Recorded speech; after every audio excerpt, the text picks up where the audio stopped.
जय श्री श्याम, हारे के सहारे की जय हो, शीश के दाने की जय हो, लख दातार की जय हो।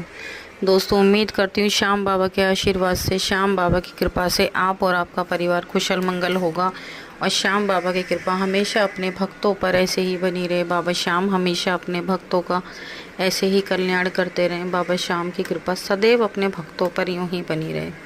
दोस्तों, जो भी हमारे वीडियोस को देख रहे हैं, जो नए लोग जुड़ रहे हैं, सबसे पहले वो हमारे चैनल को सब्सक्राइब कर बेल आइकन को ज़रूर प्रेस कर ले, क्योंकि हम अपने चैनल पर श्याम बाबा से जुड़ी जानकारियाँ, श्याम बाबा के सत्य चमत्कार और बाबा श्याम के सत्य अनुभव आप सभी लोगों के साथ शेयर करते हैं। और आप भी हमारे वीडियोस को ज़्यादा से ज़्यादा शेयर कीजिए, ताकि और भी लोग बाबा श्याम से जुड़ सकें, श्याम बाबा की कृपा पा सकें।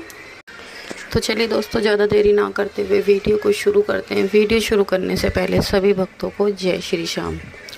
तो आज की कहानी कुछ ऐसी है कि आपके सुनते ही आंखों में आंसू आ जाएंगे, रोंगटे खड़े हो जाएंगे। आज एक महिला की कहानी आप सभी लोगों के साथ शेयर करने जा रही हूँ, जिसे सुनकर आप सभी को श्याम बाबा पर इतना ज़्यादा विश्वास हो जाएगा कि आप सोच भी नहीं सकते। कहानी को अंत तक ज़रूर सुनना, बीच में आप छोड़ोगे तो आपको बाबा श्याम की कृपा पूरी तरह नहीं मिल पाएगी और बाबा श्याम की महिमा का भी आपको नहीं पता चलेगा। बाबा श्याम किस तरह से बाबा श्याम कृपा करते हैं अपने भक्तों पर।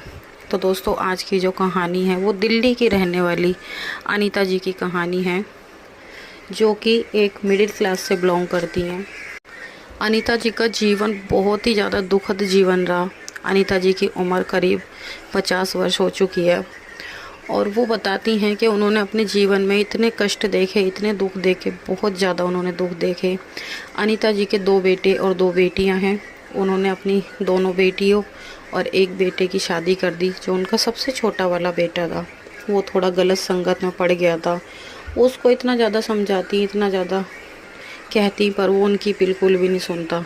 अनीता जी ने अपने बेटे को हर जगह दिखाया, ऐसी कोई जगह नहीं जहाँ उनको कोई बताता कि वहाँ चले जाओ, वहाँ चले जाओ। मतलब हर तरह से तांत्रिक के पास और मंदिरों में सब जगह वो लेके गई, पर उनका बेटा नहीं सुधरा।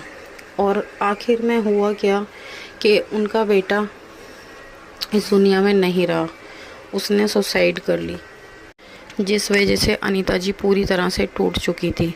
क्योंकि अनीता जी के जो हस्बैंड हैं वो बहुत ही ज़्यादा सीधे हैं, मज़दूर आदमी हैं, जो कि एक चश्मे की दुकान पे चांदनी चौक में काम करते हैं। और उनका जो बड़ा बेटा है वो भी बहुत सीधा है।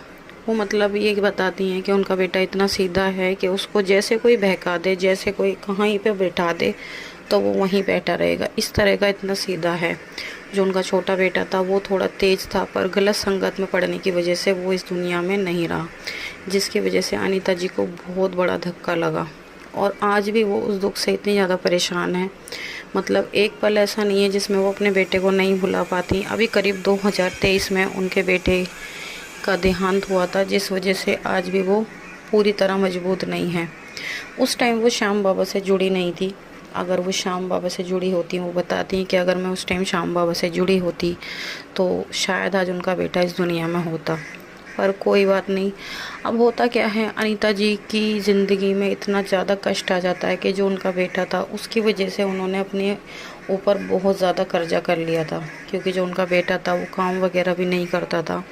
उसने बस कहा मम्मी मुझे ऑटो दिला दो, तो उन्होंने कर्जा पानी करके उसे ऑटो दिलवाया। उसने वो भी नहीं चलाया, जिस वजह से उनके ऊपर कर्जा बहुत ज़्यादा चढ़ गया। अब वो दिन प्रतिदिन कर्जे में दबते चले जा रहे थे। अब हुआ क्या, उनका जो घर है, जिस घर में वो रहते थे, उनके घर की छत पूरी तरह गल चुकी थी। इतनी ज़्यादा गल चुकी थी कि वो डर डर के जी रहे थे कि कब वो छत नीचे न गिर जाए। उनके बड़े बेटे के 2 बच्चे हैं, तो उन्हें यही रहता था कि ये छोटे छोटे से बच्चे हैं, इन्हें कहीं कुछ हो ना जाए। तो उन्होंने कहीं ना कहीं से अरेंजमेंट करके अपने प्रॉपर्टी के पेपर रख के उन्होंने करीब 4.5 लाख का लोन लिया। फिर उन्होंने अपने घर को बनाया। उनकी जितनी भी ज्वेलरी थी वो सब गिरवी रखी थी, उन्होंने वो भी जैसे तैसे करके छुटाई। अब वो करीब 6 से 7 लाख के नीचे कर्जे में आ चुके हैं। अब उनको दिन रात इतनी ज़्यादा टेंशन रहने लगी कि आखिर वो क्या करें और क्या ना करें। उनका जीना मुश्किल हो गया। कर्ज वाले दिन पे दिन घर के आगे चक्कर काटने लगे। एक जाता दूसरा आता और वो जवाब दे दे के थक गए। अब उनका लोन का भी चल रहा है। अब जो उनके हस्बैंड कमाते हैं वो बताती हैं कि हस्बैंड की सैलरी मैं वहीं पर जमा करा देती हूँ, जो बेटा कमा के लाता है उसमें मैं घर का खर्च चलाती हूँ, और ऊपर के इतना ज़्यादा कर्जा हो गया कि जिसकी वजह से वो बहुत ज़्यादा परेशान है। और तो और अब उन पे इतनी बड़ी मुसीबत आ गई कि उनके घर में पानी की एक बूंद भी नहीं बची। वो पानी की बूंद बूंद के लिए भी तरसने लगे।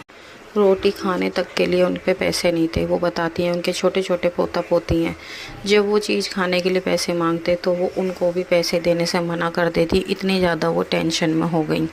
अब हुआ क्या, उनके घर में पानी की भी सुविधा ख़त्म हो चुकी थी, क्योंकि वो बताती हैं कि उनका जो पानी का वो समरसेबल था वो पूरी तरह ठप हो चुका और टंकियों में भी पानी नहीं आ रहा था। और अब आप जानते ही हो कि आज के समय में पानी इंसान की कितनी बड़ी ज़रूरत है। बिना पानी के इंसान जी ही नहीं सकता।